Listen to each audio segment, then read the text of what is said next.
सारे मुद्दे हो गए किनारे, बीजेपी की नई टीम ने छोड़े ललकारे, मोदी शाह ने तैयार कर दी योगी को जिताने की सारी स्क्रिप्ट, ब्राह्मणों को दी बड़ी जिम्मेदारी, विरोधियों के अरमानों पर फिरा पानी।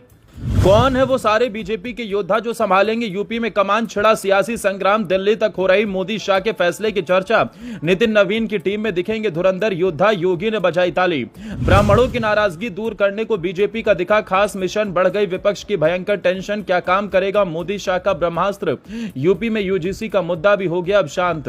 ऐसे ही नहीं, मोदी शाह की रणनीति राजनीतिक पंडितों को चौंका देती है, क्योंकि जब दोनों धुरंधर कुछ बड़ा फैसला करते हैं तो उसकी चर्चा सूबे ही नहीं पूरे देश में होने लगती है, जिसकी झलक फिर से एक बार देखने को मिली है, क्योंकि इस बार मोदी शाह ने ऐसा ब्रह्मास्त्र तैयार किया जिसने सबको हिलाकर रख दिया और योगी की जीत की नींव को भी तैयार कर दिया। यह हैरानी की बात नहीं, सच है, क्योंकि जिन ब्राह्मणों की नाराजगी को लेकर पिछले काफी समय से यूपी का माहौल गरमाया था, यूजीसी को लेकर सियासी तूफान उठा हुआ था, उन सबको बीजेपी ने एक दांव से शांत कर दिया है, जिसने पॉलिटिकल पंडितों को भी चौंका कर रख दिया। सिर्फ यही नहीं, अब तो योगी भी गदगद दिखाई दे रहे हैं, क्योंकि नितिन नवीन की टीम में ब्राह्मणों से लेकर महिलाओं तक को बड़ी कमान सौंपी गई है।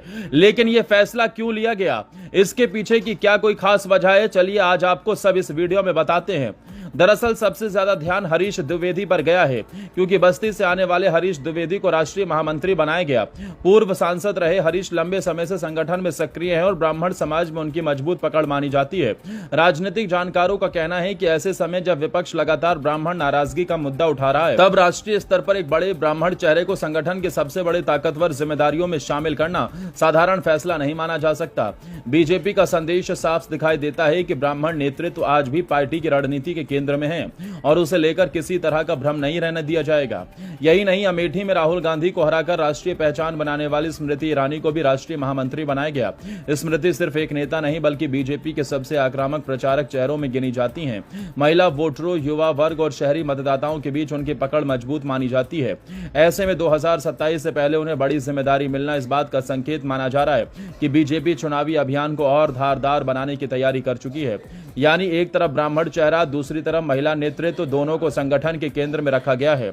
लेकिन कहानी सिर्फ यहीं खत्म नहीं होती। नई टीम में रेखा वर्मा को राष्ट्रीय उपाध्यक्ष बनाया गया, संगीता यादव को राष्ट्रीय मंत्री बनाया गया, अमरपाल मौर्य को ओबीसी मोर्चे का कमान दी गई है। इसका मतलब साफ है कि बीजेपी सिर्फ एक वर्ग नहीं, बल्कि पूरे सामाजिक समीकरण को साधने में जुटी है। मौर्य, शाक्य, सैनी और कुशवाहा समाज पर पकड़ रखने वाले अमरपाल मौर्य हों या गैर यादव पिछड़ों में प्रभाव रखने वाली रेखा वर्मा और संगीता यादव, हर नियुक्ति के पीछे एक बड़ा राजनीतिक संदेश दिखाई देता है। सबसे दिलचस्प संदेश मुस्लिम समाज को लेकर भी दिखाई दिया। प्रोफेसर तारिक मंसूर को राष्ट्रीय उपाध्यक्ष और कुमार बासित अली को अल्पसंख्यक मोर्चा का राष्ट्रीय अध्यक्ष बनाया गया है। दोनों पसमानदा समाज से जुड़े माने जाते हैं। पिछले कुछ वर्षों से बीजेपी पसमानदा मुसलमानों के बीच लगातार पहुंच बनाने की कोशिश कर रही है।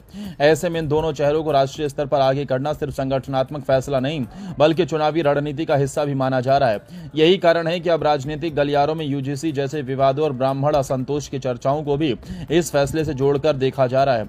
पिछले कुछ समय में विपक्ष लगातार ये माहौल बनाने की कोशिश कर रहा था कि ब्राह्मण समाज बीजेपी से दूरी बना रहा है, लेकिन नई टीम में हरीश द्विवेदी जैसे चेहरे को बड़ी जिम्मेदारी देकर पार्टी ने उस नैरेटिव को चुनौती देने का प्रयास किया। साथ ही महिला, पिछड़ा और पसमानदा समीकरणों को भी मजबूत करने की कोशिश दिखाई दे रही है।